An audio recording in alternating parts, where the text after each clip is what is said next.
Jésus Gabriel Marie, fils Père et Mère. Dieu, messager et vierge.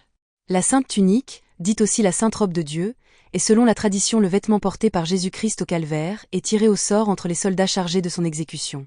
Jean chapitre 19 versets 23 et 24. Les soldats, après avoir crucifié Jésus, prirent ses vêtements, et ils en firent 4 parts, une part pour chaque soldat.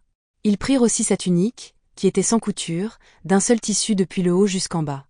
Et ils dirent entre eux, ne la déchirons pas, mais tirons au sort à qui elle sera. Cela arriva afin que s'accomplisse cette parole de l'Écriture. Ils se sont partagés mes vêtements, et ils ont tiré au sort ma tunique.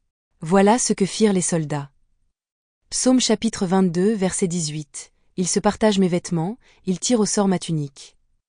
Ces 2 écritures sont reliées à la tunique de Joseph, Joseph après Jésus. Joseph était Jésus. Si vous préférez, la prophétie de Joseph fut donnée à Jésus. C'est ainsi que Dieu dit, afin que cette prophétie aussi soit accomplie. Jacob avait donné à son fils Joseph une tunique de plusieurs couleurs parce qu'il l'aimait. Les frères de Joseph étaient jaloux, ils ont vendu Joseph comme esclave. Ils ont menti et dit à leur père que Joseph était mort. Genèse chapitre 37 versets 32 à 34. Ils envoyèrent à leur père la tunique de plusieurs couleurs, en lui faisant dire, « Voici ce que nous avons trouvé. Reconnais si c'est la tunique de ton fils, ou non. » Jacob l'a reconnue, et dit, « C'est la tunique de mon fils. » Une bête féroce l'a dévoré. Joseph a été mis en pièces. Et il déchira ses vêtements, il mit un sac sur ses reins, et il porta longtemps le deuil de son fils. La tunique est un symbole d'élégance qui décrit la beauté de Jésus et de Joseph. Aussi bien sa beauté intérieure que son éclat apparent. Les couleurs multicolores de la tunique de Joseph font référence aux couleurs de l'arc-en-ciel et à la lumière du soleil. Jésus était comme Joseph, lumière. La lumière du jour, les couleurs de l'arc-en-ciel, et l'éclat du soleil. Moïse aussi avait une apparence écarlate comme le rayonnement du soleil. C'est une analogie qui dit qu'il était le Fils de Dieu. Avant que Jésus-Christ se nomme Fils de Dieu, on nommait Moïse l'homme de Dieu.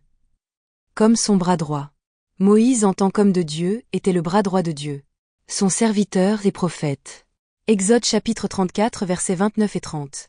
Moïse descendit de la montagne de Sinaï, ayant les 2 tables du témoignage dans sa main, en descendant de la montagne, et il ne savait pas que la peau de son visage rayonnait, parce qu'il avait parlé avec l'Éternel. Aaron et tous les enfants d'Israël regardèrent Moïse, et voici la peau de son visage rayonnait, et ils craignaient de s'approcher de lui.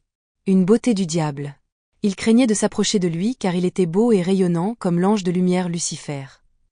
Ézéchiel chapitre 28 versets 11 à 19 nous dit ceci sur Lucifer. La parole de l'Éternel me fut adressée, en ces mots, « Fils de l'homme, prononce une complainte sur le roi de Tyr. Tu lui diras, ainsi parle le Seigneur, l'Éternel. Tu mettais le sceau à la perfection, tu étais plein de sagesse, parfait en beauté. Tu étais en Éden, le jardin de Dieu. Tu étais couvert de toute espèce de pierres précieuses, de sardoine, de topaze, de diamant, de chrysolite, d'onyx, de jaspe, de saphir, d'escarboucle, d'émeraude et d'or. Tes tambourins et tes flûtes étaient à ton service, préparés pour le jour où tu fus créé. Tu étais un chérubin protecteur, aux ailes déployées. Je t'avais placé et tu étais sur la sainte montagne de Dieu. Tu marchais au milieu des pierres étincelantes.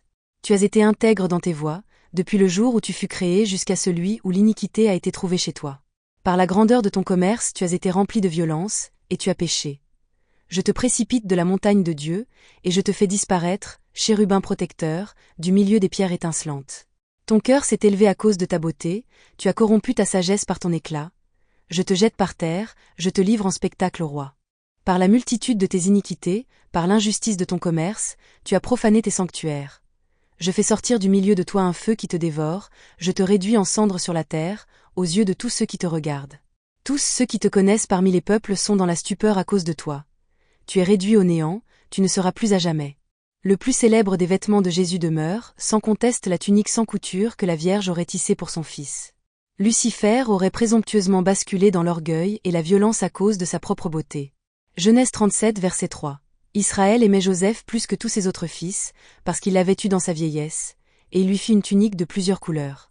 Les 3 vêtements différents que porte Joseph sont une parfaite image, un bon condensé de notre vie chrétienne. D'abord, il y a la tunique du salut. Un cadeau de son père Jacob. Joseph n'en a jamais payé le moindre centime, ni cousu le plus petit ourlet, ni fourni un seul morceau de tissu. C'est l'histoire de notre salut, non? La Bible dit dans Éphésiens 2 versets 8 et 9, « Car c'est par la grâce en effet que vous êtes sauvés, par le moyen de la foi. Et cela ne vient pas de vous, c'est le don de Dieu. Ce n'est point par les œuvres, afin que personne ne se glorifie. Poussés par la jalousie et la rancune, les frères de Joseph l'ont jeté dans une citerne et trempé sa tunique dans le sang d'un bouc afin de convaincre leur père qu'il avait été dévoré par des bêtes sauvages. Comprenez-vous l'allusion ? 1 Jean chapitre 1 versets 7 à 10. Mais si nous marchons dans la lumière, comme il est lui-même dans la lumière, nous sommes mutuellement en communion, et le sang de Jésus son Fils nous purifie de tout péché.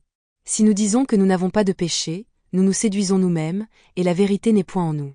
Si nous confessons nos péchés, il est fidèle et juste pour nous les pardonner, et pour nous purifier de toute iniquité. Si nous disons que nous n'avons pas péché, nous le faisons menteur, et sa parole n'est point en nous. Dans l'Ancien Testament, le pécheur devait apporter un agneau jusqu'à l'autel où le prêtre versait le sang de l'animal pour prix de ses péchés.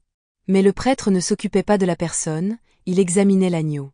Si l'agneau était digne, la personne était adoptée et ses péchés pardonnés.